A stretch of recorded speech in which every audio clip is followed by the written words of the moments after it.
Hello കൂട്ടുകാരെ, ഒരിക്കലേ ഒരമ്മ തൻ്റെ കുഞ്ഞിനെ കൊണ്ടുവന്നിട്ട് ഒരു സ്ഥലത്തിരുന്ന് യാചിക്കുകയാണ്.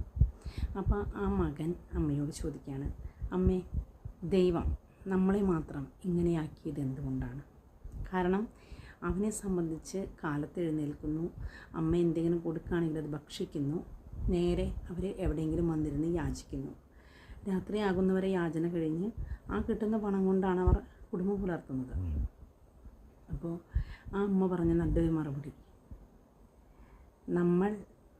നമുക്ക് തന്ന ജീവിതം ഇതായിരുന്നു, ആ ജീവിതം ജീവിച്ചു തീർക്കുക.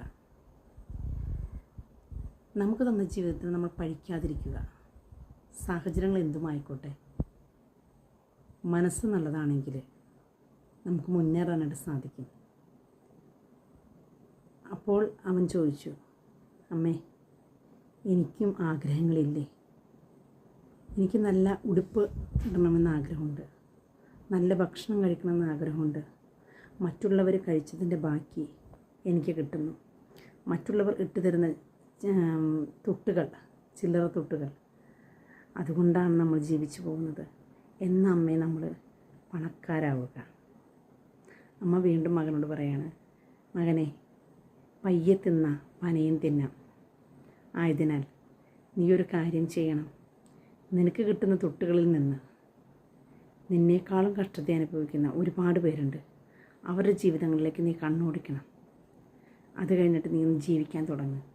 അപ്പം നിനക്ക് മനസ്സിലാക്കും ദൈവം നിനക്ക് വേണ്ടി കരുതിയിരിക്കുന്ന നിക്ഷേപങ്ങൾ എന്തുമാത്രമാണെന്ന്. ഇന്ന് ഞാൻ നിൻ്റെ കൂടെയുണ്ട്, നിന്നെ സ്നേഹിക്കാനും സഹായിക്കാനുമൊക്കെ. അതുപോലും ഇല്ലാതെ എത്രയോ അനാഥരായ മക്കളുണ്ട്. ഈ കഥയിൽ നിന്ന് നാം ഉൾക്കൊള്ളേണ്ടത് എന്താണെന്നറിയോ? ഒരു അമ്മ, ആ അമ്മയുടെ മകനോട് പറഞ്ഞു കൊടുക്കുന്ന വാക്കുകളാണത്. ഇന്നത്തെ ഈ ലോകത്തിൽ എത്ര അമ്മമാർക്ക് ഇതുപോലെയുള്ള ഉദാഹരണങ്ങൾ തങ്ങളുടെ മക്കൾക്ക് പറഞ്ഞു കൊടുക്കാനായിട്ട് സാധിക്കും?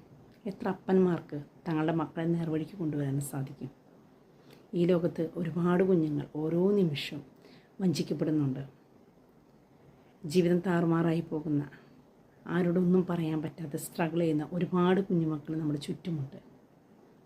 ഇന്നത്തെ കാലത്ത് ആർക്കും ആരെയും വിശ്വാസമില്ലാത്തൊരു കാലഘട്ടമാണ്.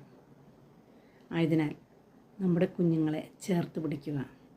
സാഹചര്യം എന്തുമായിക്കോട്ടെ, പണമുണ്ടോ പണമില്ലയോ എന്നുള്ളതല്ല, നമ്മുടെ മക്കളെ നല്ല അച്ചടക്കവും അതുപോലെ തന്നെ വിശുദ്ധിയുള്ളവരുമാക്കിയിട്ട് വളർത്താനായിട്ട് എല്ലാ മാതാപിതാക്കൾക്കും സാധിക്കട്ടെ. Thank you.